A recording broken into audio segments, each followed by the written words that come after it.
আমি তো বলতে চাই কি I am feeling as if I am on the top of the world. কেন কলকাতা থেকে আমাদের কলকাতা থেকে 3 জন গোল্ড মেডেলিস্ট ওরা কোয়ালিফাই করেছে ওয়ার্ল্ড কিক বক্সিং টুর্নামেন্ট যেটা আবুধাবিতে হতে যাচ্ছে। আজকে আমরা এই ওকেশন যেটা আজকে হচ্ছে সেটা এই জন্য শুধু সবাইকে জানানো দরকার আছে যে আজকে কলকাতা থেকে 3 জন, একটা মহিলা আর 2 জন ছেলে কলকাতা থেকে কোয়ালিফাই করেছে। তো let us all, the whole of India, stand in support of these 3 daring athletes, 3 daring sports person who is going to represent India, and they are going to win medals in the Abu Dhabi World Championship. This is my supplication also, as well as my desire and my wishes, all good wishes to them, by not only all of Bengal but the whole of India stands behind them. Thank you.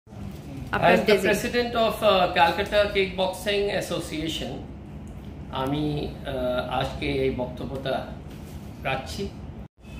নমস্কার, আমি পার্থ মিত্র, আমি কলকাতা জেলা kickboxing সংস্থার secretary.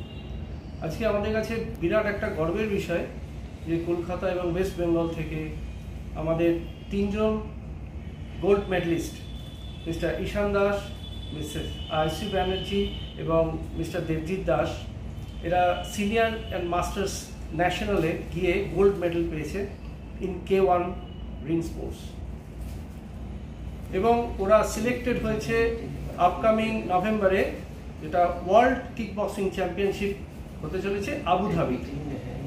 তো এটা আমাদের তরফ থেকে, আমাদের সমস্ত বাংলা এবং পুরো ইন্ডিয়ান টিমের তরফ থেকে ওদের 3 জনের জন্য অসংখ্য শুভেচ্ছা রইল, এবং আশা করব ওরা ন্যাশনালে যেরকম গোল্ড এনেছে আমাদের জন্য, ওয়ার্ল্ড চ্যাম্পিয়নশিপেও আমাদের জন্য গোল্ড মেডেল নিয়ে আসবে। So thanks to our players and we wish all the best for them. Overall experience খুবই ভালো ছিল। এর আগে যখন আমি 2023তেও ন্যাশনাল খেলেছিলাম তখন আমার একটুর জন্য, ওই ইয়ারটা আমাদের ওয়ার্ল্ড চ্যাম্পিয়নশিপ ইয়ার ছিল, বাট ওটাতে একটুর জন্য আমার সিলভার হয়েছিল, তাই আমি ডিরেক্টলি পর্তুগালের জন্য তখন সিলেক্ট হইনি, যেখানে স্যার গেছিলেন খেলতে। লাস্ট ইয়ার ন্যাশনালে আমি গোল্ড মেডেলিস্ট হই, তারপর এশিয়ান চ্যাম্পিয়নশিপে পার্টিসিপেট করেছিলাম ফার্স্ট টাইম ইন্ডিয়াকে রিপ্রেজেন্ট করে। সেখানে আমি ফার্স্ট ফিমেল রিং ফাইটার হয়েছিলাম যে মেডেল পেয়েছিলাম, ব্রোঞ্জ পেয়েছি। ডেফিনেটলি এইবারেরটাও খুব চ্যালেঞ্জিং ছিল, বিকজ যেহেতু world championship year level of কম্পিটিশনটা তুলনামূলক অনেকটাই হাই ছিল, বাট নেভারদ্যালেস এফোর্ট সব কাজে দিয়েছে। আর এখন আই এম লুকিং ফরওয়ার্ড যে এবার ওয়ার্ল্ড চ্যাম্পিয়নশিপেও অতটাই ভালো পারফরমেন্স করবো, আগে যাদের পারফরমেন্সগুলো হয়েছে তার থেকে আরও অনেক বেটার করবো, আর ডেফিনেটলি ইন্ডিয়ার জন্য মেডেল। এখন তো যেটা আমার পার্সোনালি মনে হয় যে ন্যাশনাল লেভেল যে টুর্নামেন্টগুলো হয় সেগুলো একটা বেসিক গেম প্ল্যান দিয়ে হতে পারে, বাট ওয়ার্ল্ড চ্যাম্পিয়নশিপের জন্য অনেক কিছুর উপর স্পেসিফিক্যালি ওয়ার্ক করতে হয়। সেটা টেকনিক হতে পারে, ট্যাকটিক্যাল ট্রেনিং হতে পারে, স্ট্রেংথ হতে পারে, কার্ডিও বিল্ডিং, এই প্রত্যেকগুলোর উপরেই ওয়ার্ক করার আছে। ডেফিনেটলি আমার মনে হয় মেন্টাল ডেভেলপমেন্টটা অনেকটা বেশি ইম্পর্টেন্ট, বিকজ ন্যাশনাল লেভেলে যে প্রেশারটা ফিল হয় আর ইন্টারন্যাশনাল যে প্রেশারটা ফিল হয় কমপ্লিটলি ডিফারেন্ট। তো সেটার জন্য সব প্রিপারেশন এখন থেকে অলরেডি স্টার্ট হয়ে গেছে, অ্যান্ড ডেফিনেটলি লুকিং ফরওয়ার্ড যে যতটা ভালো পারফরমেন্স ন্যাশনালে হয়েছে ততটাই ভালো ইন্টারন্যাশনালে। এখন পার্টিকুলারলি আমার যেটা মনে হয় যে সাধারণত অন্তত আমি খুব হেলদি বলবো না, বাট একটা হোম বেসড ডায়েট থাকে, কোনো স্পেসিফিক্যালি কিছুর ওপর ফোকাস করা হয় না। তবে হ্যাঁ, যেহেতু এখন সামনে ইন্টারন্যাশনাল খেলা আছে, একটু প্রোটিন রিচ ডায়েট বা ধরো স্পেসিফিক্যালি বাইরের জাঙ্ক একটু অ্যাভয়েড করা, বলছি না যে চিট মিল থাকবে না, ডেফিনেটলি থাকবে, বাট সেটার ফ্রিকোয়েন্সিটা একটু কম থাকবে, যতটা পসিবল প্রত্যেকটা মিলে একটা কমপ্লিট ডায়েট ফোকাসে করবে। নমস্কার, Monalisa Roy, chairperson women in sports committee, West Bengal sports kickboxing association. আর নতুন করে বলার কিছু নেই, আমি আছি এই কিকবক্সার্সের সাথে, I am feeling very safe with all the bouncers and the gold medallist.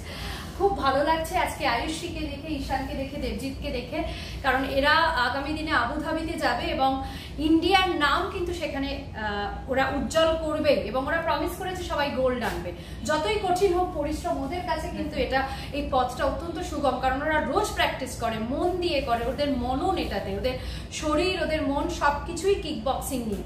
They talk kick boxing, they walk kick boxing and they play kick boxing.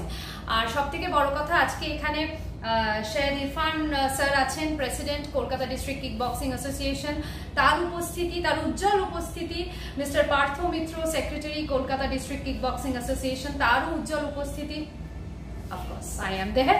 তো আমাদের উপস্থিতিতে খুব ভালো লাগছে, এদের সংবর্ধনা দিয়ে, এদের ফেলিসিটেট করে আরো মোটিভেট করবো এদের, খুব ভালো করে খেলে যাও। अब इंडिया खेलेगा किक बॉक्सिंग, अब इंडिया खेलेगा किक बॉक्सिंग, अब इंडिया खेलेगा किक बॉक्सिंग। অলরেডি স্টার্ট হয়ে গেছে, বিকজ ওয়ার্ল্ড চ্যাম্পিয়নশিপ মানে যে তার আগে কিছুদিন ট্রেনিং করবো তা না, এটা লং প্রসেস।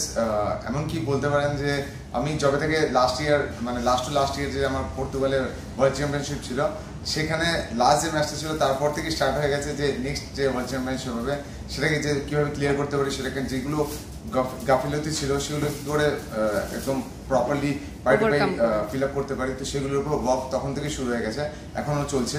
ন্যাশনাল মেডেলটা সেই জন্য খুব ইজি হয়েছে এবারে আমার জন্য, যে অপোনেন্টগুলো ছিল তাদের সঙ্গে ফাইট করা খুব ইজি হয়েছে, বিকজ আমার ট্রেনিং অ্যান্ড লাইক রেগুলার চলছে যাতে ইনজুরি না হয়, সেগুলো থেকে স্পেসিফিক্যালি কী কী মডেল ফলো করতে সেগুলো ফলো করা হচ্ছে, ডায়েট প্রপারলি চলছে। তো ডেফিনেটলি এবারে আমি ইচ্ছা আছে ইন্ডিয়াকে ফার্স্ট গোল্ড মেডেল দেওয়া বা ইন্ডিয়া থেকে ফার্স্ট ওয়ার্ল্ড চ্যাম্পিয়ন হওয়ার, তো এই ট্যাগটা নিজের কাঁধে নেওয়ার, তো তার জন্য একদম নিজের জান প্রাণ দেওয়ার জন্য রেডি। দিনে কতক্ষণ ট্রেনিং করছো? আমার এখন সকালে 2 ঘন্টা করে, বিকেলে 3 থেকে 4 ঘন্টা করে হচ্ছে, লাইক টোটাল 5 আওয়ার্স এরকম হচ্ছে। তো পরের দিন টায়ার্ড হয়ে যাচ্ছে না, এক্সস্টেড হয়ে যাচ্ছে না? এই যেমন ন্যাশনালের জন্য কদিন একটু অফ ছিল, তো অফ ছিল ইন দ্য সেন্স লাইক একটু কম ট্রেনিং চলছে, বিকজ আমার খেলা ছিল বলে রেগুলার ট্রেনিং ওরভাবে হয়নি রেগুলার ওয়াইজ। তো তারপরে এসে আবার যে স্টার্ট করেছি, তো 2 দিন পরে বডিতে একটু সোর হয়েছে, বাট ইটস ওকে।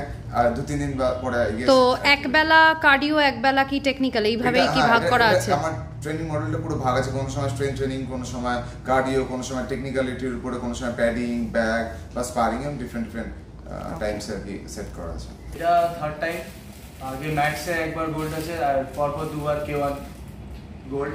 তো thanks to my coaches like Ishan Das, মানে অনেক ট্রেন করিয়েছে, লাইক লিটারালি মানে যেরকম বাবা মারা যেরকম মারধর করে ছোটবেলা থেকে, ওরকমভাবে ট্রেনিং করিয়ে লাইক মানে ট্রেন করে ড্রেন করে দিয়েছে, একদম ট্রেন যেটা বলবো, কিন্তু রেজাল্ট সবার সামনে আছে, like why we are the best. কেন কি কোচ আমাদের বেস্ট, এটা আমি মনে করি। কেন কি উনি যদি পেছনে থাকেন অ্যাজ আ কর্নারম্যান বা অ্যাজ আ সাপোর্ট সিস্টেম, মানে হারাটা একটু ইম্পসিবল লেভেলে চলে যায়। সেটাই চেষ্টা করবো আমরা ওয়ার্ল্ড চ্যাম্পিয়নশিপও, কিন্তু আমাদের 3 জনেরই মেডেল আসুক, ইন্ডিয়ার জন্য মেডেল আসুক। কেন কি এবার রেসপন্সিবিলিটিটা অনেক বেশি, কান্ট্রির ফ্ল্যাগ থাকবে পেছনে। তো লুকিং ফরওয়ার্ড কি যাতে ভালো রেজাল্টস আসে। Thank you.